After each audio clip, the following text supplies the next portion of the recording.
제가 정년을 한 지가 10년이 좀 넘어가지고 다시 이런 강의라고 그러나 이 한 자리가 좀 쑥스러워서 제가 좀 말 주변이 워낙 없는 데다가 또 강의를 한 지가 오래돼 가지고 제가 좀 서투른 그런 부분이 있더라도 양해해 주셨으면 좋겠습니다. 우선 이 장덕수를 제가 연구하게 된 배경을 간략하게 말씀드리도록 하겠습니다. 조금 전에 저를 소개하실 때 동아일보사에 근무했다는 그런 말씀을 하셨는데, 제가 동아일보사 기자를 할 때 여기 이경남 선생이 설산 장덕수라고 하는 말하자면 전기를 펴냈습니다. 그래서 제가 실무 역할을 했던 그 당시에 실무 역할을 하고, 그리고 끝나고 나서 제가 다시 이제 경남대학을 가고 그랬었는데, 그 당시에 그런 경험이 경험이라고 그럴까, 자료라고 그럴까, 그거를 좀 섭렵한 그런 계기가 있어가지고, 제가 쭉 장덕수에 대해서 조금씩 단편적인 거를 썼습니다만은, 본격적으로 장덕수를 좀 한번 해봐야 되겠다고 한 거는 작년 말부터 또 여러 시국도 여러 가지 좀 어수선하고, 그 당시를 비교하자면은 상당히 많은 여러 가지 우여곡절이 있었습니다만은, 그런 상황에서 그 당시의 해방 전국의 시대를 이끌어갔던 그런 분 중에 한 분인 설산 장덕수 선생에 대해서 한번 좀 옛날에 제가 기자 시절에 다루었던 그런 경험을 다시 살려가지고 한번 해야 되겠다라고 해서 장덕수를 하여튼 좀 다루어서 좀 미흡 하나마 제가 장덕수 연구라고 하는 책을 냈습니다. 그래서 책을 내고 나니까 일본 와세다 대학 동문회에서 저한테 연락이 왔어요. 그래서 장덕수라고 하면 7.18로 소문이 나가지고 참 와세다 대학 동문들이 제법 많습니다. 동문들이 얼굴을 못 들고 있었는데, 그래도 이 설산에 대해서 그나마 그래도 일제시대 때 나름대로 노력을 했고 고민을 많이 했던 그런 분에 대해서 좀 다루어줘서 고맙다는 와세다 대학 동창회로부터 제가 그 이야기를 듣고, 제가 상당히 그래도 이 설산에 대해서 제가 책을 쓴 것이 좀 약간 보람은 있구나 하는 그런 생각을 하게 됐습니다. 자, 간략하게 제가 이 장덕수를 하게 된 그런 연유에 대해서 말씀을 드렸습니다. 제가 여러분들이 갖고 계시는 그 자료집에 있는 거의 그대로 제가 좀 간략하게 그냥 말씀을 드리도록 하겠습니다.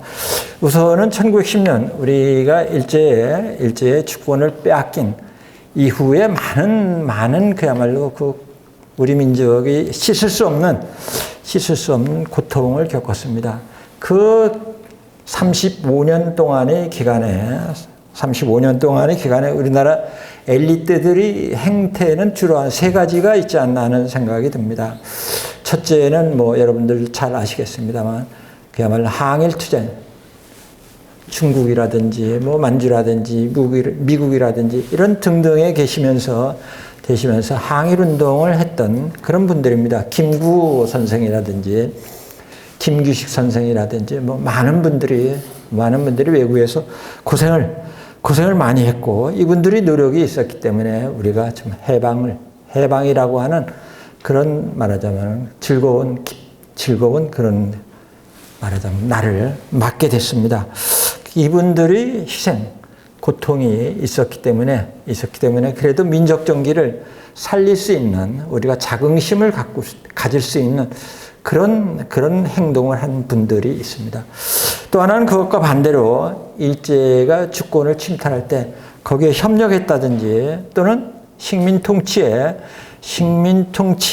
말하자면 적극적으로 가담을 해서 민족혼을 말살한다고 그러나, 민족에 좀 상당한 배신감을 안겨준 우리 민족의 고통을 안겨준 그러한 또 엘리트들이 있습니다. 적지 않습니다.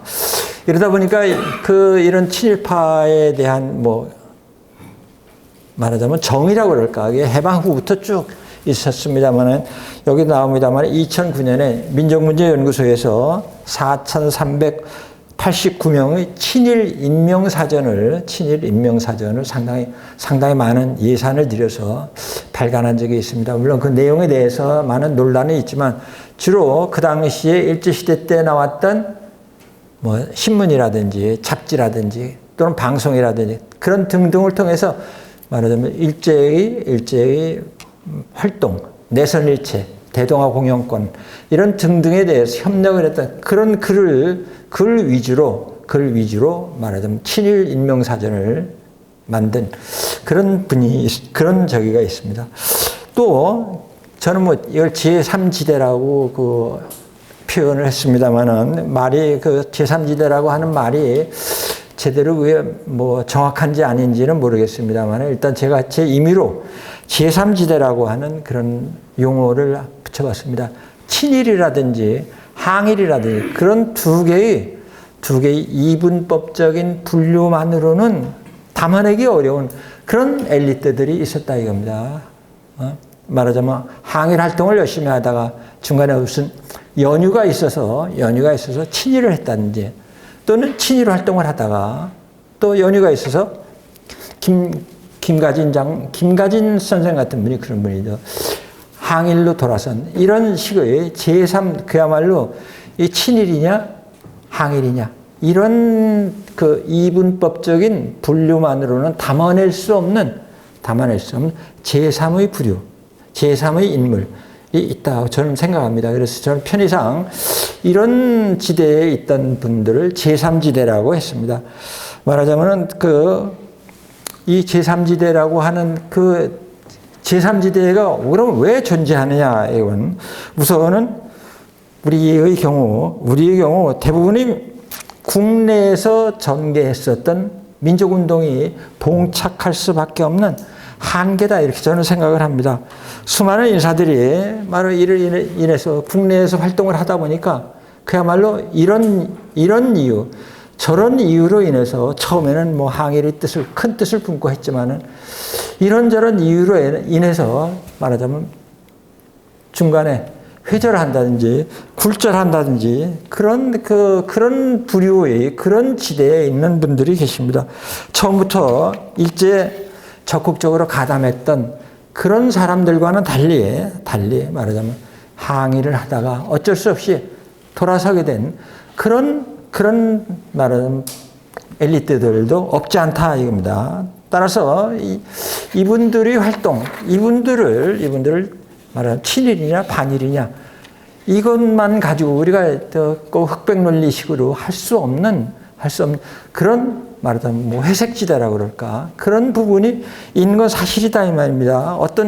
무언가 어떤 계기로 해서 중간에 노선을 바꿀 수 없었던 그런 연유가 있다 이 말입니다. 따라서 그런 것도 우리의 역사다. 식민 통치를 겪었기 때문에 우리가 어쩔 수 없이 우리에게 주어진 역사다 이 말입니다. 이걸 빼놓고는 우리 근현대사 일제의 식민 통치 전모를 파악할 수가 없기 때문에 일방적으로 얘네들을 매도한다든지 일방적으로 변호한다든지 할 수 없는 그런 제3지대 나름대로의 논리가 있다 이 말입니다. 따라서 얘네들이 왜 그렇게 됐는지 그런 연유를 우리가 밝히는 것도 현대사를 연구하는 사람들이 연구해야 하는 과제 중에 하나라고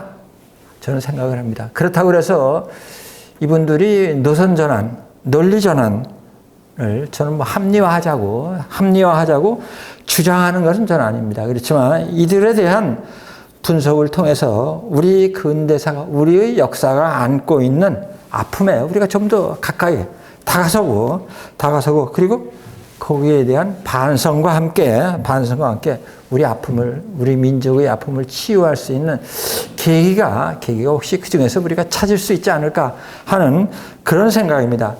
그 중에 아주 이런 제3지대에 속한 인물 중에 가장 대표적인 인물로 춘원 이광수와 최남선 씨를 들 수 있죠. 말하자면 동경 28 독립선언서를 작성했던 이광수, 김이 독립선언서를 기초했던 최남선. 이 두 분을 빼놓고는 우리나라의 말하자면 민족운동을 논할 수가 없다고 생각합니다. 제가 가끔 저쪽 서대문 뒤에 있는 안산 둘레길을 가끔 갔는데, 거기 갈 때마다 저는 독립문역에 내려서 거기 가면 김이 독립선언서를 돌로 아주 굉장히 크게 그걸 저기 해놨죠. 저는 거기 갈 때마다 그걸 읽습니다. 천하의 명문입니다, 지금. 그 한문으로 써가지고 뭐 젊은 사람들이 요새 읽지도 못하겠지만은 진짜 천하의 명문이에요. 그런 명문을 지은 분입니다. 28 독립선언서. 저는 오늘 여기 오기 전에 한번 인터넷에서 다시 찾아가지고 그걸 읽고 왔습니다. 우리 현대사에 대한 왜 조선이 일제에 침탈당했나 하는 걸 아주 진짜 정확하게 자세하게 쓴 그런 글입니다. 이러한 말하자면 이 두 분의 업적을 빼고는 진정한 독립운동사를 저는 서술할 수 없다고 봅니다. 이런 이광수나 최남선만큼 유명하지는 않지만 설산 장덕수의 경우도 민족운동사에 커다란 족적을 남긴 그런 분 중에 하나입니다. 교육이라든지 여성 해방이라든지 또는 청년운동이라든지 문화운동이라든지 언론운동이라든지 또는 체육운동까지 상당히 각 분야에 걸쳐서 엄청난 활동을 했던 이런 분입니다. 그런데 중간에 계기가 참 그야말로 국내에 있었던 죄로, 너무나 똑똑하고 훌륭했던 죄로 인해서 중간에 회절을 하게 되죠. 따라서 저는 이분이 일제시대 때 어떤 활동을 했고 어떤 생각을 갖고 있었나, 그리고 어떤 계기로 해서 본인이 그렇게 전향을 하게 됐나, 그 부분에 대해서 오늘 여러분들에게 말씀을 드리려고 합니다. 설산의 경우에는 1894년 12월 10일, 음력으로는 11월 14일 황해도 재령에서 태어나셨습니다. 황해도에 독립운동한 분들이 많이 있죠. 김구 선생이라든지 이승만 박사라든지 황해도에 상당한 인물이 많이 났었는데, 그 중에서도 이 장덕수의 경우는 상당히 유명하죠. 삼형제가 다 그야말로 수재였고 일제에 엄청난 저항을 했고, 장덕수의 형인 장덕준의 경우에는 동아일보 특파원으로 활동을 하다가 만주에 가서 그 당시에 만주에 가서 활동을 하다가 일제에 의해서 피살을 당했고, 동생인 장덕진의 경우에는 상해 임시정부에서 활동을 하다가 군자금을 모집하기 위해서 일본 그 당시에 상해에 있는 카지노에 가서 총을 가서 이제 습격을 하죠. 그 독립운동 자금을 마련하기 위해서 카지노에 가서 돈을 말하자면 강탈이라고 그러나 그래가지고 나오는데 마침 경비가 그걸 보고 그냥 총을 쏴서 그 자리에서 돌아간 이런 양반이죠. 하여튼 형제가 이렇게 유명한 이런 사람입니다. 그래서 근데 어렸을 때 상당히 어려웠죠. 어려워서 그 아버지가 일찍 돌아가다 보니까 상당히 어려우니까 그 당시에 일본 그 옆집에 살던 일본인이 너무 어렵게 사니까 호르몬이 밑에서 어렵게 사니까 이 장덕수하고 장덕수의 동생인 장덕진을 데려다가 자기 집에 말하자면 요새식으로 하면 이제 머슴이라고 그러나, 그러니까 옛날에는 그 부잣집에 일하는 사람이 많았죠. 그런 식으로 해서 이제 그 집에 가서 일본인 집에 가서 일을 하게 됩니다. 근데 그 주인이 후쿠이라고 하는 일본인이 보니까 워낙 장덕수가 똑똑하니까 그 당시에 중학 강의록, 뭐 통신 강의록이죠. 중학 강의록을 사다 주고, 야, 너 이거 좀 읽어라. 그래서 그거를 열심히 배우고, 그 읽고, 말하자면 낮에는 일을 하고, 모습 일을 하고, 저녁 때는 그야말로 그 책을 읽고, 주경야독을 한 거죠. 이렇게 해서 그 당시에, 중학 강의록을 다 떼고, 마침내, 그리고 1910년 한일합방이 되고 난 다음에 일제가 보통 문관 시험 제도를 도입을 해서 그거를 이제 말하자면 공무원, 요새 말하면은 뭐 9급 공무원이나 10급 공무원 시험 비슷한 거겠죠. 그거를 1911년에 실시를 하게 됩니다.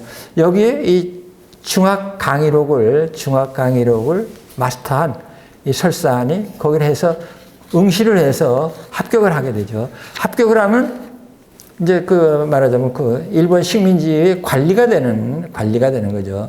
그래서 근데 본인은 내가 이 시험을 중학 강의록을 공부를 해서 시험에 합격한 건 내가 일본 관리가 되려고 한 것이 아니라 보다 더 큰 뜻이 있다 해가지고 거기서 일본으로 유학을 가죠. 일본으로 유학을 가서 또 일본으로 유학을 후쿠이라고 하는 일본인이 너는 그럼 조선에서 관리가 되면 얼마나 편하고 네 어머니도 좀 편하게 저기 하고 그럴 텐데 저 관리를 해라. 그러니까 나는 그 관리 안 하겠다. 그래가지고 일본으로 가서 더 공부를 큰 곳에 가서 공부를 하겠다. 그러니까 이 일본인이 동경에 있는 어떤 뭐 장군인가 뭐 하여튼 군 장교의 집을 소개를 해줍니다. 그래서 거기 동경에 가서 그 사람 집에 가서 또 이제 머슴 일을 하고 그러는 거죠. 그래서 그 장교의 뭐 총도 닦아주고 집에서 뭐 땔감도 떼고 밥도 짓고 물도 기르고 이런 식으로 하면서 이제 또 거기에서 또 뭐 그 강의록 비슷한 저기를 해가지고 와세다 대학에 입학을 하게 됩니다. 와세다 대학에 입학을 하는 돈이 없으니까 고학을 하는 거죠. 그래서 말하자면은 그 당시에 일본 와세다 대학은 상당히 돈 많은 사람들이 많이, 지금도 우리 돈 많은 사람들은 뭐 미국 유학 가고 뭐 저쪽 영국으로 유학 가고 해외 유학도 많이 가는데 그 당시 지주 아들들이 많이 그 와세다 대학에 유학을 갔어요. 그래가지고 가장 유명한 사람이 인천 김성수 씨를 들 수 있죠. 송진우라든지 일본에 상당히 많은 유학생들이 가 있었고 김도연이라든지 이런 사람들이 그 당시에 와세다 대학 학생이었는데 설산의 경우에는 와세다 대학의 학생으로 합격을 했으면서도 그 사람들하고 놀지는 못하죠. 왜냐하면 그 사람들은 지주 아들이라 뭐 집에서 그냥 쌀도 붙여주고 돈도 붙여주고 하니까 뭐 가서 좀 말하자면 술집도 가고 어디 가서 뭐 고급 음식도 먹고 그러는데 여기는 뭐 신문 배달하고 남의 집 일도 하고 이런 식으로 하다 보니까 유학생들하고 사귈 기회가 없었던 거죠. 근데 우연한 기회에 김철수라고 하는 아마 조선공산당 창립 멤버 중에 하나입니다. 그 사람도 와세다 대학을 다녔는데 그 사람이 가만히 보니까 저 조선놈인데 한국 학생들하고는 어울리지 않고 조선 사람하고는 어울리지 않고 일본 말만 하고 다니니까 저놈 이상한 놈이다 하고 나중에 저기를 해서 물어보니까 조선놈인데 야 일본 말만 하고 왜 그러냐 그러니까 나 이제 자기 이야기를 하는 거죠. 자기 조선 사람인데 돈이 없어가지고 고학을 하고 학생들하고 사귈 기회도 없고 일을 해야 되고 그런 식으로 한다 그러니까 그래가지고 거기서 이제 이 김철수가 이 조선인 학생들에게 소개를 해서 거기에서 김성수라든지 송진우라든지 뭐 또 김도연이라든지 이런 사람들과 이광수라든지 이런 사람들과 교류를 하게 되는 거죠. 그러면서 이제 웅변대회에 가서 와세다 대학의 웅변대회 이 사람이 뭐 워낙 말을 잘하는 웅변대회에서 와세다 대학에서 주최한 웅변대회가 뭐 하여튼 1등을 하게 됩니다. 그렇게 되니까 이거 똑똑한 조선 돈도 없는 놈인데 똑똑하게 공부도 잘하는구나 해가지고 그때부터 조금씩 도와주고 김성수 씨가 워낙 어려운 적이니까 도와주고 그래서 와세다 대학을 다니면서 이제 활동을 이제 유학생들과 유학생들 활동을 하게 되는 거죠. 이렇게 해서 유학생들 활동하면서 그냥 공부만 한 게 아니라 그 당시에 신화동맹당이라고 하는 그 단체를 만들게 되는 거죠. 그래서 그 대만 유학생, 중국 유학생, 한국 조선 유학생 이렇게 해서 아세아의 학생들, 유학생들끼리 뭉쳐서 무언가 큰 일을 해보자 하는 신화동맹당을 만들고 또 조선 유학생들을 중심으로 해서 조선학회라고 하는 것을 만들고 또 학지광 편집도 하고 그러면서 글도 상당히 많이 쓰고 그러죠. 각종 글을 쓰고 그러면서 말하자면 열심히 공부를 해서 졸업할 때는 말하자면 와세대대학 정치경제학과 2등으로 졸업을 하게 됩니다. 이런 식으로 공부를 열심히 하고 말하자면 성적도 좋고 이러다 보니까 당시 일본인 지도 교수가 너는 내가 조선 총독부에 소개를 해서 말하자면 고관 자리를 해줄 테니까 너 가서 조선인 관리가 되거라. 그러니까 안 하겠다. 나는 관리 안 하겠다. 나는 그냥 귀국하겠다. 해가지고 다시 이제 고향으로 돌아오게 됩니다. 고향으로 돌아와서 이제 고향으로 돌아오니까 고향에서 난리가 났죠. 일본은 와세다 대학에서 떵떵거리고 그냥 전교 2등으로 하고 뭐 웅변대에 1등도 하고 이런 사람이 왔으니까 이제 엄청나게 뭐 하나보다 동네 사람들을 상당히 기대를 했는데 일체 말하자면 내색도 안 하고 그냥 집에서만 있으니까 사람들이 다 이상하게 본 거죠. 저 일본 가서 저렇게 해가지고 공부도 잘하고 그랬는데 와면은 뭐 떵떵거리고 뭐 좀 할 줄 알았는데 저거 아무것도 아니네. 이런 식으로 말하자면 사람들 주변에서 약간 뭐 그런 저기가 있죠. 아마 여러분들 다 아시겠지만 뭐 서울서 인류대학 나와가지고 또 저기 해서 졸업도 1등으로 하고 그러면 고향에 가면은 저 친구 이제 뭐 크게 뭐 한 자리 하겠네. 그러는데 하기는 그냥 뭐 집에서만 가만히 있고 그냥 자기 어머니 농사나 돕고 그러니까 사람들이 좀 약간 이상하게 보는 그런 상황이었죠. 그렇게 2년을 지내다가 호련히 사라지게 되죠. 그래서 중국으로 망명을 하게 됩니다. 그러니까 그 2년 동안에 그동안 자기가 어머니한테 못다 했던 효도를 다하고 그리고 어머님이 고생하시니까 결혼을 하는 거죠. 결혼을 해서 어머님을 모시게 하고 그리고 나서 좀 지금 생각하면 무책임한데 그렇게 결혼하고 나서 신혼생활도 얼마 안 하다가 그냥 중국으로 가버리니까 중국으로 가서 소식이 없는 거죠. 그래서 중국에서 이제 활동을 하게 됩니다. 그 당시에 중국에는 말하자면 조선에서 망명한 사람들이 상당히 많이 있었죠. 여원영이라든지 뭐 등등 상당히 많은 그 사람들과 교류를 하게 되면서 말하자면 신규식이라든지 등등 그 중에서 가장 설산이 관계를 깊게 맺었던 사람이 여원영입니다. 여원영과 같이 늘 같이 활동을 하게 되는 거죠. 그래서 여원영과 함께 신한청년당이라고 하는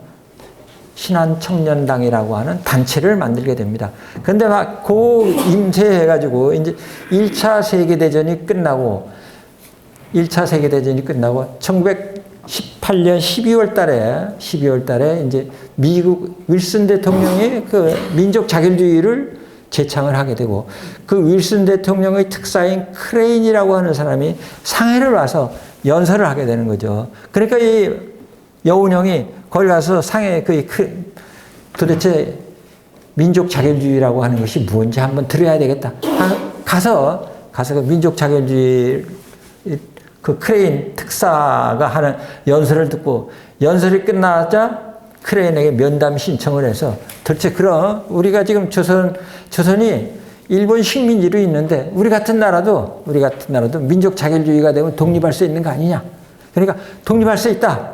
그리고 그 내년에 그러니까 1918년 19년에 파리에서 만국 평화회의가 열리니까 거기 가서 말하자면 조선의 독립을 신청하는 저기를 하도록 하라.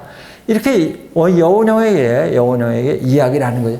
그 이야기를 들은 여운형은 장덕수와 상의를 하는 겁니다. 야, 이런 저기가 있다는데 어떻게 하면 좋으냐? 좋은 기회니까 우리가 그 만국 평화회의 한국 대표를, 조선 대표를 참가시켜서 만국 평화회의가 열리는 자리에서 조선의 독립을 청원하는 그런 저기를 말하자면 하자. 선언서를 제출하자 이거죠. 그렇게 해서 이 선언서를 작성을 하게 됩니다. 그러니까 이 선언서의 기초를 장덕수가 하고 또 여러 사람이 모여서 그걸 하고 또 그 당시에 피치 박사라고 그 조선의 독립운동을 그 후원해주던 미국인 그 협화서국의 그 저희 서관 그 말하자면 주인이 있었는데 그 사람이 그 영어 우리말로 쓴 거를 몽양이 간략하게 영어로 번역한 거. 그 사람이 또 영어로 그 윤문을 해가지고 이렇게 그 독립청원서를 만들게 되는 거죠. 독립청원서를 만들긴 만들었는데 이걸 파리까지 가려면은 그 보통 일이 아니죠. 여비가 보통 일이 아닌데 그거를 어떻게 그러니까 이 설산이 다시 몰래 부산에 와가지고 그 여러 사람을 만나서 거기서 말하자면 그 자금을 모아가지고 와가지고 그 자금을 갖고 김규식 그 당시에 뭐 상당히 외국어에 능통한 김규식 박사에게 돈을 주어서 그 독립청원서와 돈을 주어서 파리에 가서 그 말하자면 독립청원을 만국평화회에 열리는 거기에 가서 독립청원서를 하도록 하시다 해가지고 김규식이 그래서 이제 파리로 가게 되는 거죠. 이런 식으로 해서 말하자면 그 파리로 보내고 또 중국에서만 있을 수 없으니까 장덕수는 또 일본으로 갑니다. 일본으로 가서 일본 동경 유학생들이 지금 어떻게 하고 있나. 그 윌슨의 민족 자결주의는 이제 그 사람들도 알게 되고 그랬으니까 우리가 이번 기회에 독립운동을 하는 게 어떠냐. 이런 식으로 이야기하다 보니까 당시 이광수를 중심으로 해서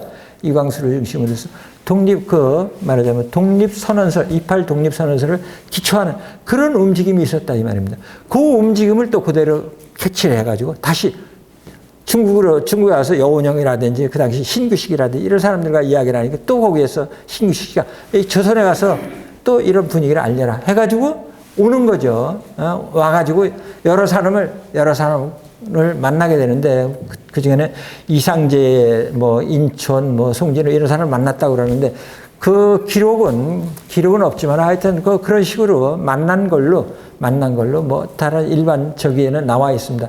그런 식으로 해서 말하자면 이 동경에서 학생들이 28 독립선언 그리고 그런 그 파리 만국평화회의에 우리는 독립청원서를 제출하게 된다는 그런 상황. 중국에서의 이런 상황. 이걸 알리게 되는 거죠. 여기 귀국해가지고. 그것이 하나의 이제 3.1운동을 일으키는 그런 쪽으로 그 상황을 만들어가고 그렇게 여러 사람들을 만나서 이야기를 전하고 자기 이제 인천을 통해서 다시 이제 저기로 가야 되겠죠. 상해로 가는 길인데 마침내 가명을 쓰고 이제 인천에 가서 배를 타고 상해로 가야 되는데 그 당시에 제가 뭐 그 이름을 잃어버렸습니다. 책에 나올 텐데 그 본인이 가명을 썼는데 그 사람이 마치 일본에서 사형수예요. 사람을 죽이고 도망을 간 사람이 뭐 기무란지 무슨 뭐 저긴데 너 이름이 뭐야? 이렇게 하니까 나 기무라인데 그래. 기무라 이거 사람 죽인 놈 아니야? 이렇게 돼가지고 잡혀서 보니까는 기무라가 아니고 장덕수다 이겁니다. 장덕수예요.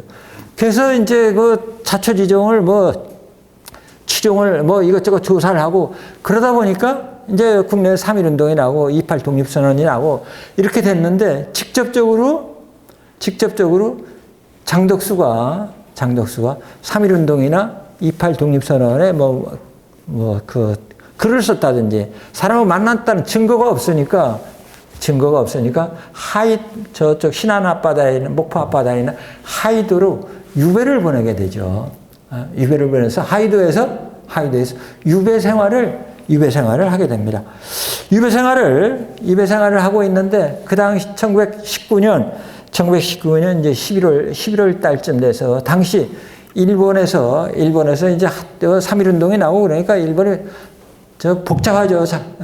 이제 한 10년 식민 통치를 했으니까 아예 조선 사람들이 이제는 이제 일본의 식민 통치에 순응해가지고 이제는 조선은 완전히 이제 우리 거나 마찬가지다라고 하고 있었는 판에 3.1운동이 일어나니까 일본 그 세계적인 여론이 일어나고 또 만국 평화회에 또 가서 또 세계 여론에 호소도 하고 그런 일이 일어나니까 당시 일본 조야에서 일본의 당시 총리였던 하라 다케시인가?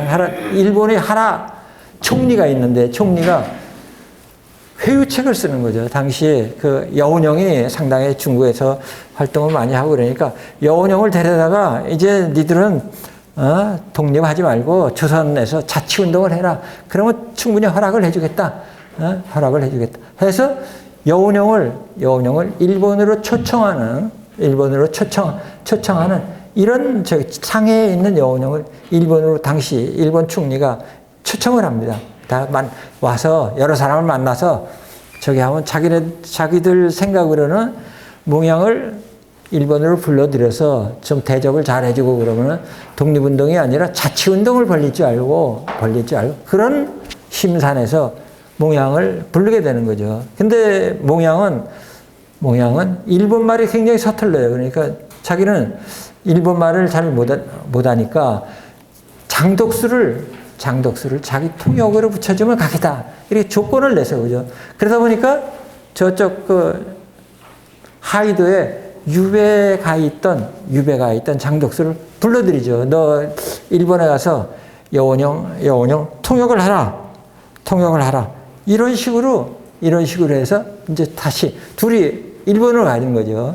일본으로 가서 이제 뭐 여러 조야 인사들을 만나서 저걸 했지만은 여운형이나 장독수나 뭐 일본의 말하자면 언론인들이나 정치인들을 만나서 조선 독립을 계속 이야기를 하니까 그 당시에 일본 하라 총리로서는 자기네들이 애초에 의도했던 것과는 정반대의 효과가 나게 된다 이 말입니다. 그래서 일본 말하자면 언론인이라든지 정치인들을 초청한 자리에서 몽양이 조선 독립을 역설을 하고 또 장독수는 원래 웅변가니까 그걸 저기를 하니까 당시에 일본 공산당 창립자 중에 하나였던 오스케라고 하는 사람이 몽양의 연설과 장독수의 통역을 듣고 조선 독립 만세라고 불러가지고 그냥 그 일본에서 난리가 난 이럴 정도로 뭐 그 1919년 말에 이런 저기가 있었죠. 그래서 그 당시 그 일본 그 국회에서 왜 저런 사람들을 불러다가 말썽을 부렸냐 해가지고 그 총리가 상당히 혼돈하고 당시 몽양과 그 설산을 그 부르는데 주도적인 역할을 했던 척식국 장관, 우리 식으로 하면 식민지 장관이죠. 장관이 그걸로 인해서 사임을 하는 이런 상황이 1919년 말에 벌어졌습니다. 이런 식으로 돼서 이제 1920년에 들어서니까 이 종래와 같이 강압 통치, 헌병 통치로 조선을 통치해서는 안 되겠다. 이제는 문화 통치로 해야 되겠다. 해서 우리말 신문을 발행을 하게 되죠. 그래서 조선일보, 동아일보, 시대일보 이 세 개의 신문이 그 나오게 되는 거죠. 그래서 그 조선일보가 1920년 3월 1일에 나오고 동아일보가 20년 4월 1일에 나오고 또 뭐 이렇게 해서 세 개의 우리말 신문이 발간이 되게 됩니다. 우리말 신문이 발간이 되니까 이제 김성수 씨가 그 사주가 돼서 저기를 하니까 김성수 씨는 일본에 있을 때부터 장독수의 사람 댐댐이를 알고 뭐 도와주고 그랬으니까 장독수를 초빙을 하죠. 그래서 장독수도 발기인으로 참가하고 장독수의 형인 장독준도 참여를 하고 그래서 말하자면 동아일보라고 하는 이름을 이 설산이 제시를 해서 그 제호를 장독수가 제시를 해서 그 이름을 따서 동아일보라고 동아시아를 동아시아의 유일한 신문이다 해서 동아일보라고 하는 신문을 말하자면 창간을 해서 이 장독수가 초대 주필이 되는 거죠. 그래서 주필로 주지를 선명하노라라고 하는 그 창간사가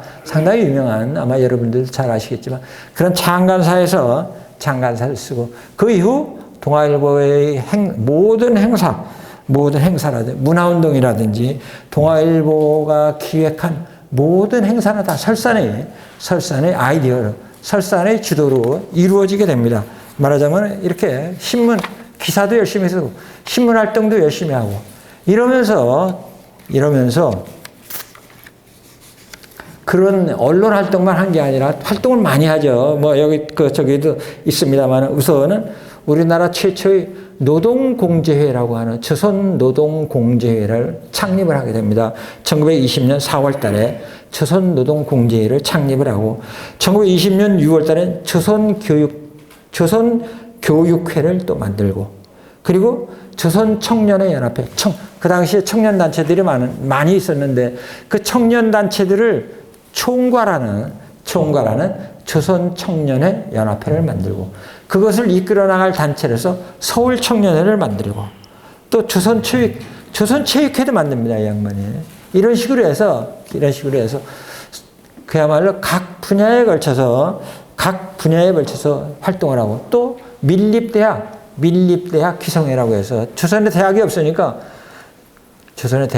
민간인들이 좀 대학을 세워서 고등교육을 받든 지식인을 많이 양성을 해서 우리가 좀 말하자면 우리나라를 부흥시키자라고 하는 차원에서 조선 밀립대학 기성회를 발기를 하고 그럽니다. 이렇게 해서 각 청년단체를 조직하고 그 전국을 순회하면서 교육의 중요성을 알리고, 그리고 학교 설립을 위한 이런 활동을 하고, 그리고 1군 1학교 운동, 그 당시에 학교가 말하자면 너무 적었기 때문에 각 군마다 중학교 하나씩을 세우자. 1군 1학교 운동, 또 사립학교가 많은데 어렵게 되니까 그 학교를 모금 운동도 하고, 이렇게 전국 각지를 돌아다니면서 그야말로 저쪽 북에는 함경도에서부터 남해는 경상도, 전라도에 이르기까지 전국 각지를 순회하면서 청년운동, 교육운동, 여성운동, 이런 등등, 노동운동, 이런 식으로 전국 각지를 돌아다니면서 활동을 하게 됩니다. 너무 이렇게 활동을 하게 되니까 그때 말하자면 장독수의 전성시대라고 하는 그런 표현이 나올 정도로 그야말로 엄청난 일을 하게 됩니다. 그렇다고 해서 이렇게 교육운동, 또 청년운동, 또 노동운동, 이렇게 해서 이 장독수가 그야말로 합법적인 공간 내에서만 활동한 건 아니었다, 이 말입니다. 그 당시에 또 일본에 있을 때 신화혁명당이라는 걸 만들어서 활동을 했지만, 그거의 일환으로 비공식적으로 지하활동으로서 말하자면은 사회혁명당을 만들어서 계급 타파라든지 사회재산제도 타파 등등을 말하자면 그런 운동을, 또 내면 비밀리에 그런 활동 말하자면 비합법적으로 사회주의 운동을 선전하는 그런 단체도 만들어서 활동을 했다, 이 말입니다. 이처럼 동아일보와의 관계 속에서 합법운동, 합법 활동과 비합법 활동을 전개하면서 민족 정신을 불러일으켰던 이렇게 하는데, 그러다가 일부 청년단체와 갈등을 겪게 되죠. 말하자면 갈등을 겪어서 동아일보를 떠나서 미국 유학을 가게 됩니다. 그럼 왜 이런 상황이 벌어졌느냐? 그 당시에 1917년 러시아 혁명이 일어나니까, 그 사회주의 물결이 그야말로 전 세계에 파급이 되는 거죠. 중국도 그렇고, 일본도 그렇고, 조선도 그렇고. 이렇게 되니까 사회주의 러시아 혁명이 무산계급 혁명이 일어나서 무산계급 혁명이 일어나게 되니까 그 영향을 받아서 그 영향을 받고 또 레닌이 또 제3세계에 있는 극동에 있는 말하자면 나라들에게 그 무산자 혁명을 일으키기 위해서 지원도 많이 하고 그러죠. 그 일환으로 돈도 보내고 그것 때문에 그 이야기 조금 이따 다시 하겠습니다만 사회주의 사상이 물밀듯이 밀고 들어오게 되니까 당시 청년운동 하던 사람들의 입장에서 볼 때는 문화운동보다는 청년운동이 아니 사회주의 운동, 계급운동이 더 낫겠다 이런 생각을 하게 됩니다. 말하자면은 그 당시에 그 민족운동이 계급이 우선이냐 민족이 우선이냐 이런 노선으로 바뀌게 되는 거죠. 그런 계기가 몇 개가 있었는데 우선 첫째로 말하자면은 레닌이 보낸 자금을 장덕수가 유용을 했다라고 하는 그런 소문이 돌게 됩니다. 말하자면은 그 당시에 1920년대 모스크바에서 국동민족대회가 열리게 되죠. 국동민족대회에 상당히 많은 사람, 영원영도 참석을 상당히 많은 사람, 김다니아도 참석을 상당히 많은 사람이 참석을 합니다. 우리나라 사람이 아마 제일 많이 참석을 하는데 그 사람들한테 모스크바에서 그 사회주의 활동을 하고 그 제일 많이 오고 그 조선의 아시아에서는 극동에서는 이 조선이 그래도 말하자면 무산자 혁명 일제의 식민 통치를 말하자면 타파하는 무산자 혁명이 일어날 가능성이 높다고 판단을 해서 레닌이 당시 60만 루블, 그 당시엔 태환 제도이기 때문에 60만 루블이면 60만 달러나 마찬가지, 60만 원이나 엔이나 마찬가지예요. 그걸 보내게 됩니다. 그걸 가지고 독립운동에 조선 독립운동에 써라 이렇게 보내죠. 그걸 받아가지고 일부가 그거를 임시정부에 전달하지 않고 자기네들이 사회주의 활동을 하는데 썼다 이 말입니다. 공산당의 세포 조직을 확대하기 위한 그런 쪽으로 쓰게 되면 임시정부는 완전히 빈털터리가 된 거죠. 그런데 그 중에 일부는 그 돈 중에 일부는 국내에도 들어와서 국내에 이제 사회주의 활동을 하는 사람들한테 암암리에 그 돈이 이제 그 돈을 쓰게 된 거죠. 사회주의 운동을 하게 되는 거죠. 그런데 문제는 사회주의 그 활동을 하는 그 돈을 장덕수가 유용을 했다라고 하는 소문이 퍼지게 되는 거죠. 근데 실제로 그 돈을 가져온 사람이 나중에는 이제 이것이 이 허위로 판명이 됐는데 이 사회주의자들 입장에서 볼 때 장덕수가 워낙 잘 나가니까 그걸 꺾어야 되는데 같이 장덕수의 경우에도 같이 사회주의 운동을 죄송합니다. 물 좀 마시고.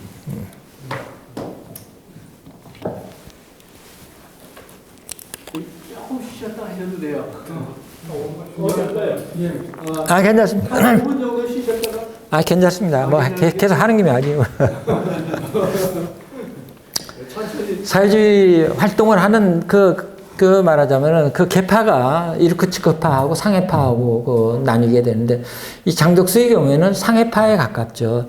이르크츠크파에서 자기네들이 말하자면은 그 상해파가 돈의 일부를 가지고 유용을 해서 말하자면 술집에 가서 기생들하고 놀고 또 누구는 또 첩을 들이고 어쩌고저쩌고 그 비슷한 이야기가 많이 이온비어가 많이 나오는데 그 중에 일부를 장덕수가 썼다. 저는 공산당도 아니면서 가짜 공산주의자 행세를 하고 가짜 공산당을 만들었다.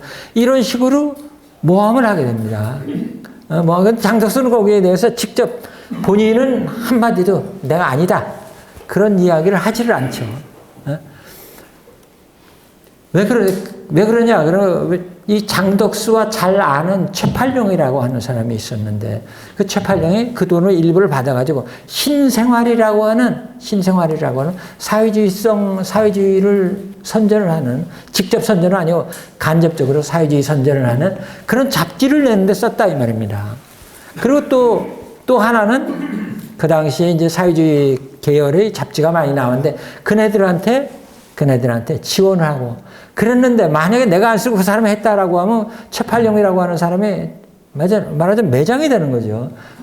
이 장덕수와 최팔룡은 상당히 일본 동경 유학 시절부터 가까운 사이였는데, 그렇게 되니까 장덕수는 일체 이야기를 안 하게 되니까 그냥 그거를 말을 안 하니까 너 돈 떼먹었지? 안 떼먹었다 하면은 그게 되는데, 돈 떼먹었지 하는데 아무 말도 안 하니까 그럼 저놈이 떼먹었나 보다. 이렇게 돼서 그냥 돈을 말하자면 유용한 걸로, 레닌이 보낸 돈을 떼어먹은 걸로 이렇게 된다 이 말입니다.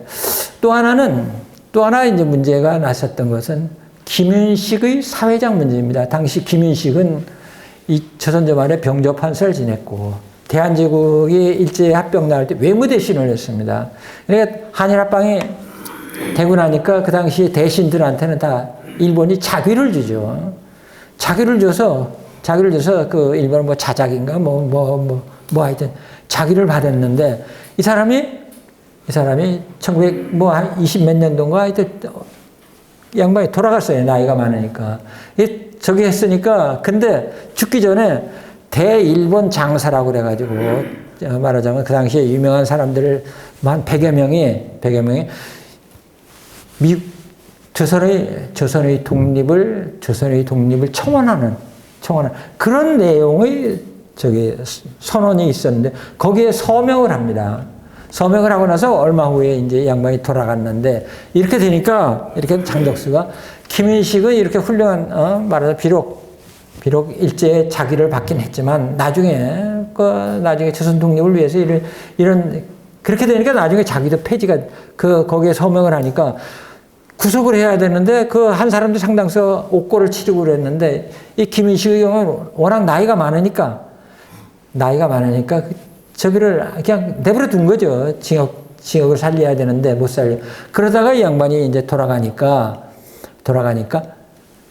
이 사람이 장덕수가 이렇게 훌륭한 사람은 사회장을 해야 되겠다. 사회장 발기위원회를 조직을 해서 본인도 명단을 올리게 됩니다. 이렇게 되니까 또 반대 측에서 그 친일파 자기까지 받은 사람을 무슨 사회장이냐, 사회장이 사회장이 뭐 하는 거냐라고 해서 또 엄청나게 반발이 일어나게 됩니다. 이런 식으로 해서 또 자기가 만들었던 청년단체가 이제 좌경화되니까 거기에서 본인이 이제 그 청년단체로부터 배척이 되고, 이렇게 되니까 도저히 그것만 하면 좋은데 장덕수가 있는 한 동아일보를 못 보겠다. 동아일보 말하자면 이거 뭐 구독 중지 뭡니까? 하여튼 절도 우리 전에도 그런 저희가 많이 있었죠. 그러니까 지금도 저쪽 조선일보 앞에 가면 조선일보 보지 말라고 이제 팻말 들고 그러는 게, 그런 식으로 동아일보 불매운동이 전개되고 그러니까 도저히 여기에 있을 수가 없게 된다 이 말입니다. 장덕수가. 그러니까 조선에서는 이제 못 있겠다. 난 이제 좀 큰 해외에 나가서 이제 보다 더 큰 세계에 나와서 보다 더 공부를 더 하겠다 하고 동아일보를 그만두고 미국으로 떠나게 됩니다. 근데 미국으로 떠나서 이제 하와이로 거치고 뭐 호놀룰루도 거치고 뭐 또 샌프란시스코로 가고 그런 식으로 하게 되는데, 이 과정에서 설산이 동아일보를 이제 따라서 가게 되니까 그 당시에 비용이 많이 들죠. 그러니까 이 김성수 씨가, 동아일보 사장인 김성수 씨가 동아일보 부사장이라고 하는 직함, 그리고 동아일보 순회 특파원이야, 뭐 하여튼 특파원, 미국 특파원인가, 그런 자격으로 해서 계속 월급을 줍니다. 그래서 그걸로 14년 동안 동아일보에서 월급을 받아가지고 그 유학 생활을 하게 되는 거죠. 이렇게 해서 말하자면은 장덕수는 말하자면 조선을 떠나게 되는데, 기본적으로 이렇게 된 배경에는 두 가지, 그 배경은 뭐냐 하면은 당시에 그러니까 사회운동을 하는 척에는 문화운동과 계급운동의 그 차이죠. 그러니까 일단의 그 동아일보의 사시 중에 하나가 문화주의를 선명하는 문화주의, 민족주의. 저긴데, 이 문화주의라는 것은 기본적으로 제도 틀 안에서 전개를 하는 거죠. 문화활동이라는 것이 제도의 틀 안에서 하게 되는 건데, 그 제도라고 하는 것이 합법적인 공간, 제도라고 하는, 제도라고. 우리가 문화운동의 골자, 독립을 하기 위해서는 문화운동에 의지하는 것이 가장 현명한 방식이다. 민족 정신을 불러일으키고 실력을 양성해야 된다. 민족 정신을 불러일으키고 실력을 양성해야 된다. 실력 양성은 뭐냐? 교육을 통해서 교육을 진흥해야 되고 산업을 발전시켜야 된다. 교육진흥은 뭐냐? 말하자면은 대학을 만들어서 학교 시설을 확충을 하고 밀립대학을 건설해서 말하자면 교육을 진흥한다. 그리고 산업발전하기 위해서 어떻게 조선 사람은 조선물산을 써야 돼. 말하자면 그 국산품 애용운동이죠. 이런 취지의 논리를 전개하고 이야기를 하는데, 사회주의자들의 입장에서 볼 때는 교육진흥은 무슨 돈 많은 놈이나 대학까지, 무슨 노동자 농민이 무슨 대학이냐, 배부른 소리 하지 마라. 니들 그 부르주아들 니들 잘 먹고 잘 살기 위해서 한다는 건데, 이거 말짱 꽝이다. 산업발전, 부르주아들이 자기 공장에서 국산품 애용이라는 것이 노동자들 착취해가지고 그 당시에 뭡니까 방직 이런 거 옷감 만들고 등등 하지 않습니까?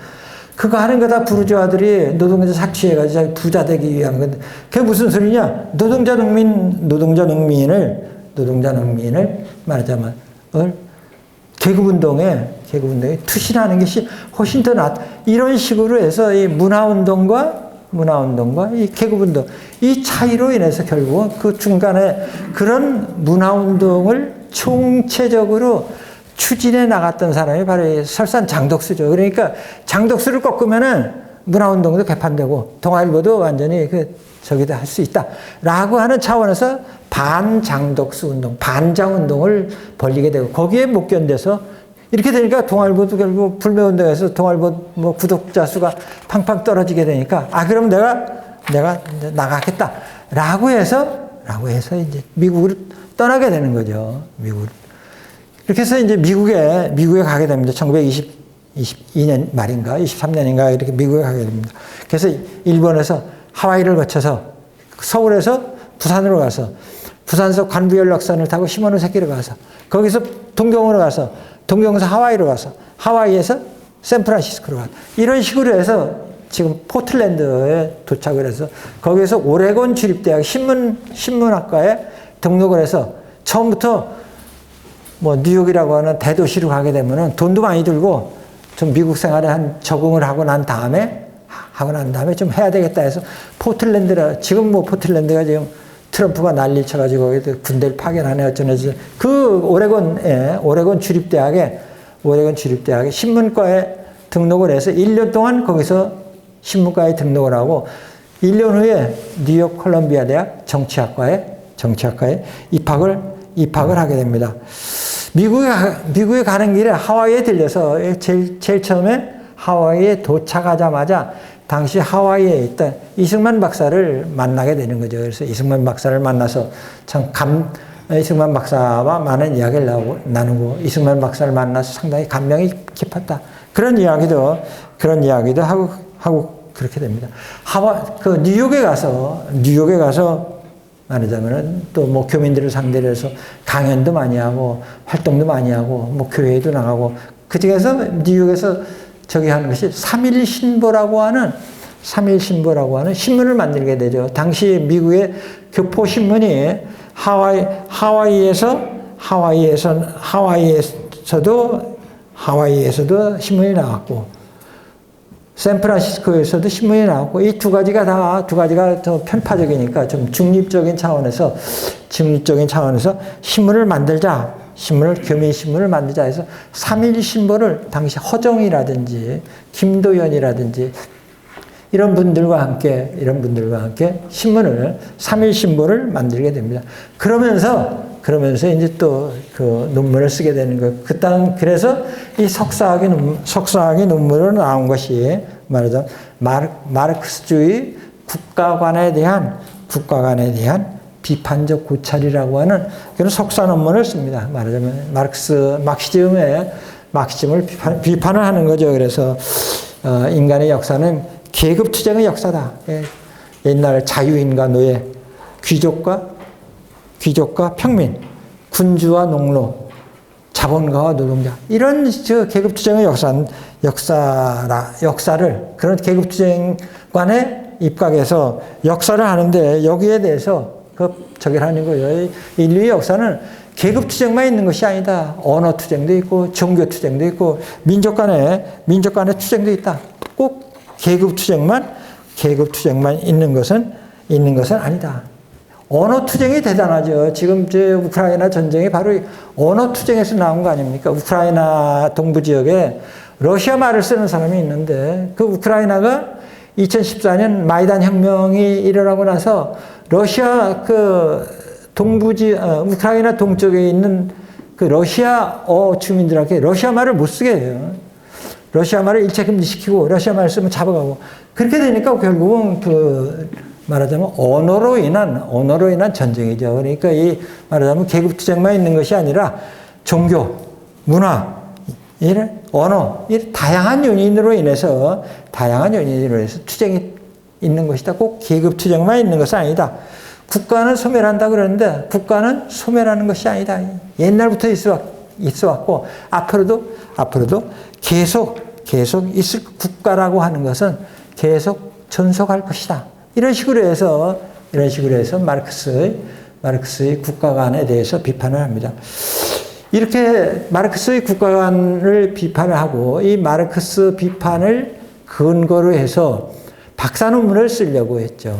근데 그 지도교수가 이 마르크스 공산주의 비판은 그야말로 세계적인 석학이 몇십 년을 연구해도 다 못하는데 네가 뭐 조선소 와가지고 무슨 막시즘이냐 너는 하지 마라.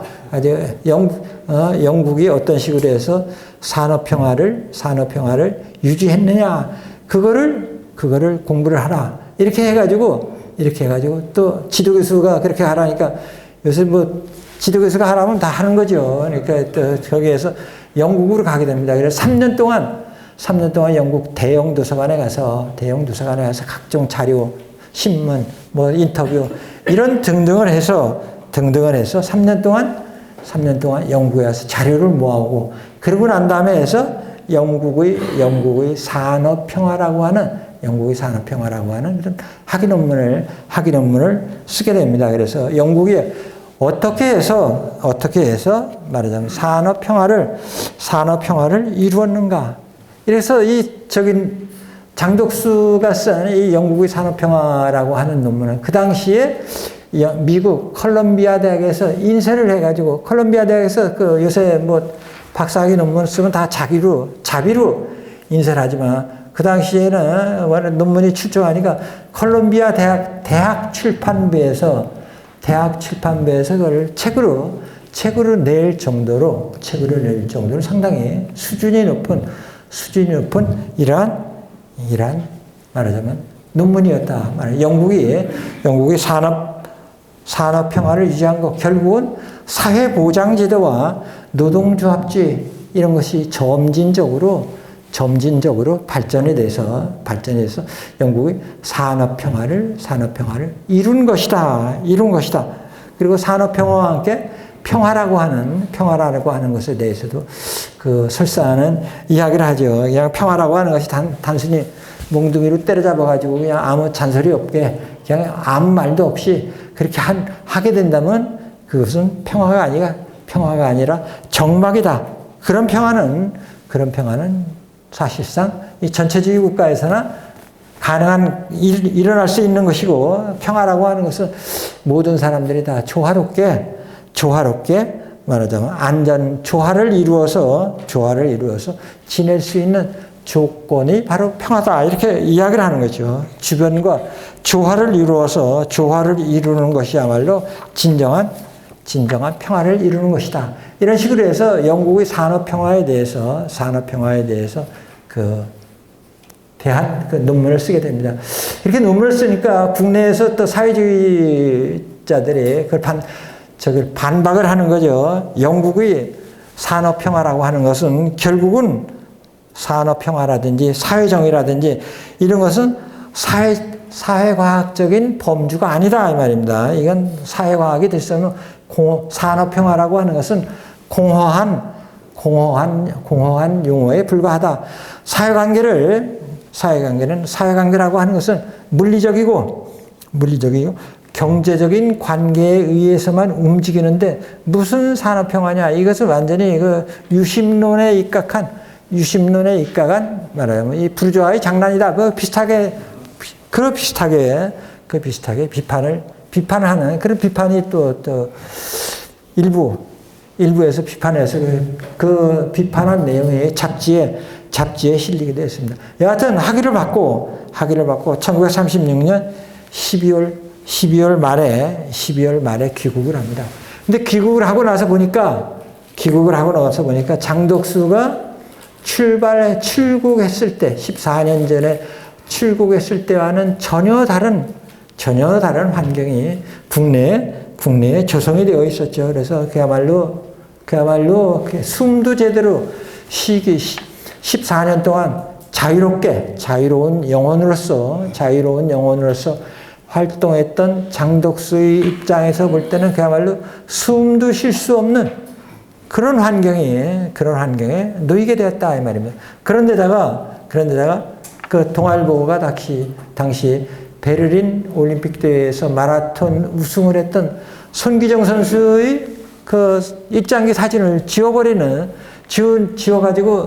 장덕수가 귀국했을 때는 동아일보가 무기정간된 이러한 상태였다 이 말입니다. 오죽할 데가 없어진 거죠. 그동안 동아일보 부사장직함으로써 월급도 받아오고 그랬는데 오죽할 데가 신문이 정관냈는데 무슨 월급이 나올 수도 없잖아요. 이렇게 되니까 당시 김성수 씨가 보성전문학교의 촉탁 강사, 지금식으로 아마 그 전임 강사쯤 될 것 같아요. 그 자격으로 해서 그 초빙을 해서 그 보성전문학교에 이제 촉탁 강사로 취업을 했어요. 거기서 이제 영어 교육을 하게 되는 거죠. 영어 강사로서 저기를 하게 됩니다. 이렇게 해서 이제 활동을 말하자면 교육계에서 활동을 하는데 그러는 과정에서도 그 당시에 신문에 이제 자기가 그동안에 해외에서 느꼈던 것을 수레를 해외 학계 소개라고 하는 그런 제목으로 기고를 하게 됩니다. 거기에 보면은 제한국가론이라고 하는 그 용어가 나오게 되는 거죠. 말하자면 국가라고 하는 것이 만능이 아니다 이 말입니다. 국가라고 해서 모든 걸 다 할 수 있는 것이 아니라 국가라고 하는 것은 사회단체 중에 하나다. 국가라고 해서 마음대로 할 수 있는 것은 아니다. 제한국가론. 또 하나는 민중자치, 또 하나는 개인의 자유, 재검토. 이런 세 가지를 화두로 해서 이 제한국가론을 펼치게 됩니다. 제한국가론이라고 하는 것은 국가 절대주의, 국가 만능주의와는 정반대되는 것으로서 국가라는 것도 사회의 기관 중에 하나로서 목적과 능력에 상응하는 그런 제한된 기능만을 수행해야 된다. 국가가 말하자면은 국가가 그리고 그 목적을 제한된 목적, 제한된 기능을 수행하는 방법으로서 그는 민중 자치를 제시하게 됩니다. 그래 민중이 스스로를 통치하도록 해서 민중의 자유 결정에 의해서 말하자면 통치하도록 해야 된다. 그런 차원에서 전체주의라든지 공산주의와는 대치되는 이러한 견해를 펼치게 되는 거죠. 또 하나 장덕수 설산이 강조했던 것은 자유론입니다. 말하자면은 민중이 개인의 자유를 말하자면 확보해야 된다. 국가 권력이 개입하지 않는다고 하더라도 사회적인 힘 관계가 불평등하게 되면 압박을 느끼게 되고 자아 실현이 불가능하게 되니까 경제적으로, 정치적으로, 사회적으로 자유를 제약하는 그런 요소를 제거해 줘야 된다 이 말입니다. 제거해 줘야 된다. 말하자면 의식주와 같은 생활 요구를 충족시키고 개인이 하나의 인격으로서 만족을 얻고 개인이 만족을 얻으면 국가라든지 사회라든지 산업이라든지 종교문화 각 방면에서 충분히 협력하게 되는 것. 그것을 자유라고 해석을 하고 있습니다. 말하자면 자유라고 하는 것은 국가는 개인이 자아를 실현하는 데 필요한 사회 제도 내지는 조건을 창조하고 그거에 반대되는 조건을 배제하는 것이 자유주의와 현대민주주의의 핵심이라고 이야기를 합니다. 말하자면 국가 권력은 제한되어야 한다라고 하는 이런 제한 국가론을 제시를 하는 거죠. 이거 뭐 일제의 식민 통치가 아주 극악한 이런 상황에서 일제의 식민 통치를 직접적으로 비난할 수 없죠. 그러니까 제한 국가론이라고 하는 그런 말하자면 용어를 통해서 개인의 자유, 민중 자치, 국가 권력의 제한 이런 등등을 말하자면 설파했다고 할 수 있습니다. 이렇게 있다가 이제 설산이 전향을 하게 되는 그런 이제 불행한 사건이 발생하게 되는 거죠. 이것이 바로 흥업불락부라고 하는 이런 사건입니다.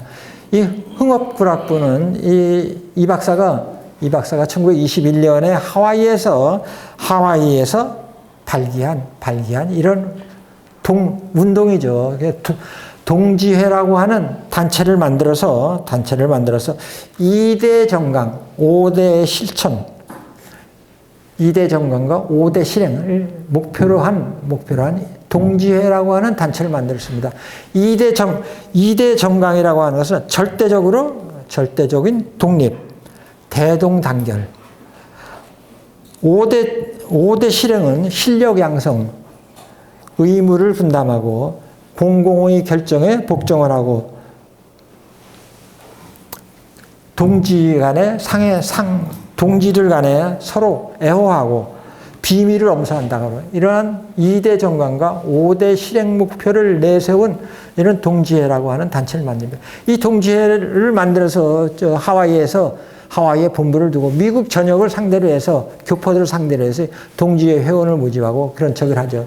그런데 1924년에 당시 YMCA 총무인 신흥우 씨가 1924년에 세계 기독교 청년의 간부회의에 조선 대표로 참석을 하게 되는 거죠. 조선 대표로 참석을 하는 길에 이승만 박사를 만나게 되는 거죠. 이승만 박사를 만나니까 이승만 박사가 내가 이런 단체를 만들었는데 이런 단체를 네가 조선에 가서 이와 유사한 단체를 만들어서 독립운동을 하도록 하자 하는 게 어떻겠냐. 그러니까 이 신우 씨가 그 적극적으로 동조를 해가지고 귀국해서 이 동지회의 말하는 국내 단체라고 할 수 있는 흥업불락부라고 하는 이런 명칭의 단체를 만듭니다. 그 흥업불악부라고 하는 그 내용은 산업을 일으킨다, 산업을 부흥시킨다, 이런 그런 말을 위장 목표죠. 그런 위장된 목표를 가진 그런 내용으로 내선 일체를 반대하고 민족주의적인 그런 정신을 불러일으키는 이러한 단체를 만들게 됩니다. 이렇게 이 단체에 상당히 많은 사람들이, 당시 내노라 하는 사람들이 상당수가 참가를 하게 되는 거예요. 참가를 해서 쭉 비밀리에 활동을 하는데, 이러는데 이제 장덕수 설산이 언제 이 흥업불악부에 참가했는지는 그 연도는 정확하게 나와 있지 않습니다. 왜냐하면 이 양반이 1936년 12월 말에 귀국을 했는데, 이 귀국을 해서 그 활동한 기간이 얼마 안 돼서 이 사건이 터지게 됐죠. 근데 이 사건이 왜 터졌냐? 이게 좀 복잡한데, 말을 하자면은 당시에 연희전문대학에서 학생들이 그 독서회가 있었습니다. 그때 지도교수가 당시 해방 후에 월북한 백남은 씨가 지도교수였고, 뭐 교수 몇 명과 학생들 몇 명이 책을 돌려가면서 읽은 독서회 사건이 있었는데, 이게 발각이 되죠.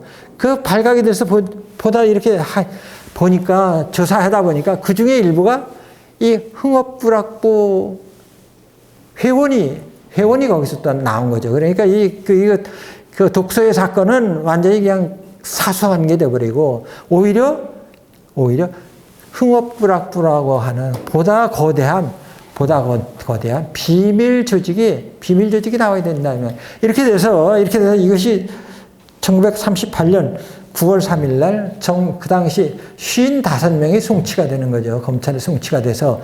근데 일제가 볼 때는 그 당시에 사회적으로 저명한 사람 55명이 여기에서 구속이 되니까 엄청나게 큰 사건이에요. 3.1운동 때 33인 아닙니까? 그거보다 더 큰 이런 조직이, 더군다나 미국 하와이에 있는 이승만 박사와 연계된 이런 조직이 말하는 신문에 공개가 되고 그러면 또 난리가 나는 거죠. 당시 그야말로 엄청난 사회적인 파장이 이룰 것을 우려해서 일제가 이걸 아예 덮어버리고 니네들에게 전향을 시키는 거죠. 이들이 그래서 전향서를 발표하고, 그야말로 흥업불악부 사건은 없었던 걸로 해고 다 덮어버리는 거죠. 이렇게 돼서 장덕수 설산도 이 흥업불악부에 연계가 돼가지고 징역 가는 대신에 구속되고 징역 가는 대신에 말하자면 전향서를 쓰게 되는 거죠.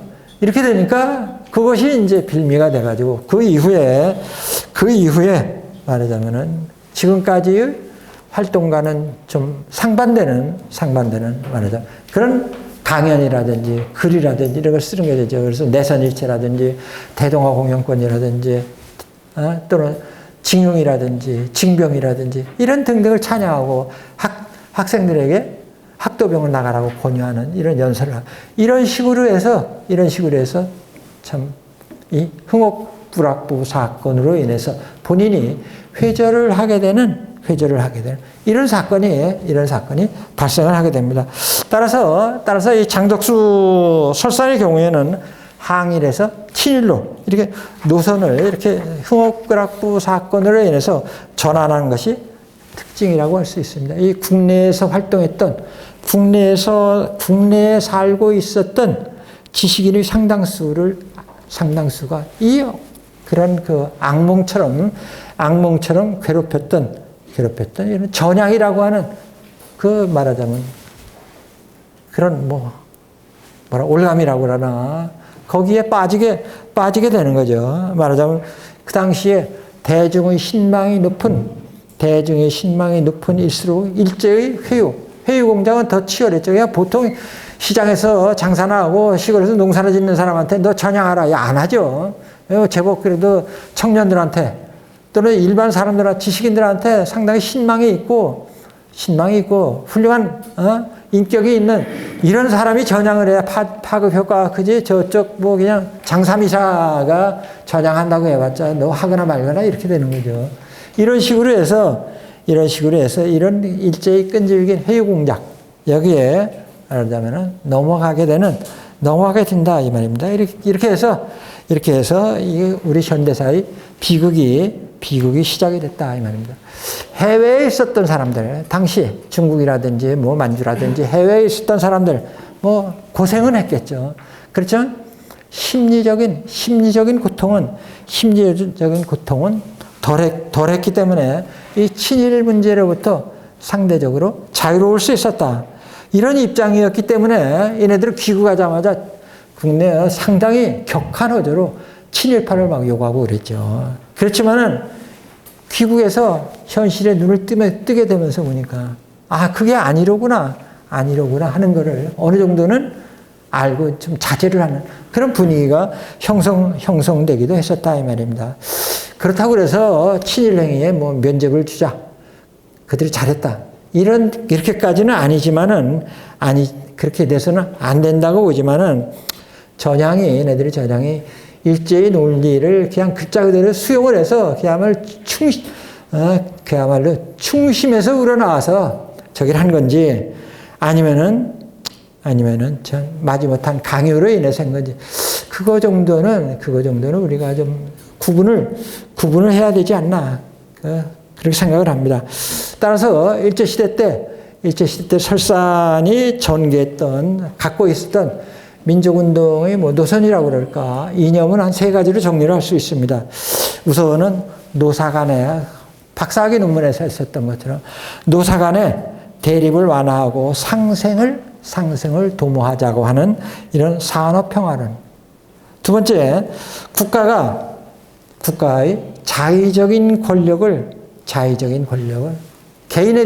국민에 대한 자의적인 권력을 제한해야 한다는 제한국가론.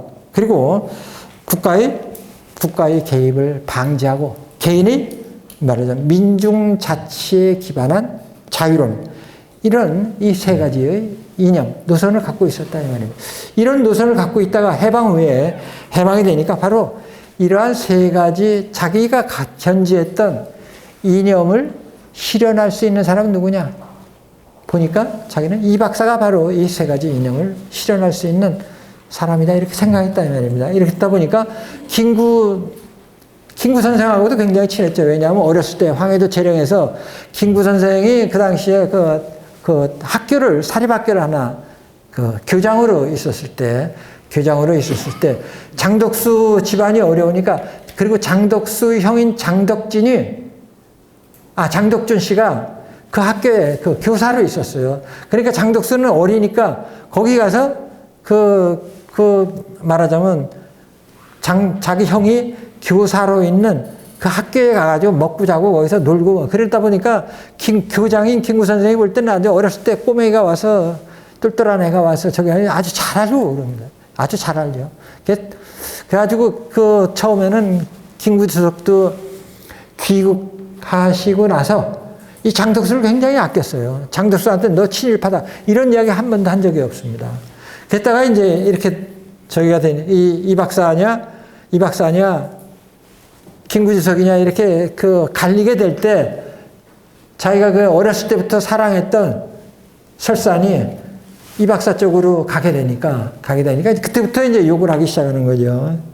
따라서 그 당시에 말하자면 설산의 입장에서 볼 때는 자기가 말하자면은 영국이나 미국에서 보고 배웠던 그런 노선, 그런 이념을 가장 실현할 수 있는 이 땅에 해방이 되고 난 다음에 실현할 수 있는 인물은 이 박사라고 생각을 했기 때문에 이 박사를 지지해서 말하는 한민당이 그렇게 되니까 한민당이 이 박사 노선으로 기울게 되고 그러다 보니까 이 박사가 말하자면 정권을 장악하게 되는 상당히 그런데 기여를 하는 이런 상황으로까지 됐다 이 말입니다. 따라서 우리가 해방 30년, 80년을 맞이한 이런 시점에서 볼 때 말하자면 이 설산의 노선은 좀 선견지명이 있는 이런 노선이었다. 과거 무슨 일제시대 행적에 대해서 논란이 있을 수는 있지만 그래도 그가 마지막에 택한 현실주의적인 노선은 그래도 오늘날 우리 자유시장경제 체제를 도입하고 하는데 기여를 한 게 아니냐 하는 생각을 하게 됐습니다. 자, 간단하게 이것으로 제 말씀을 마치도록 하겠습니다.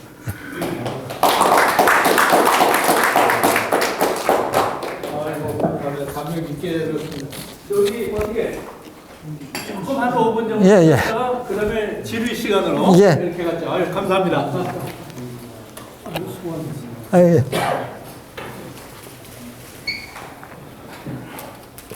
아이고, 너무 많이 아이고, 너무 흥미진진해가지고.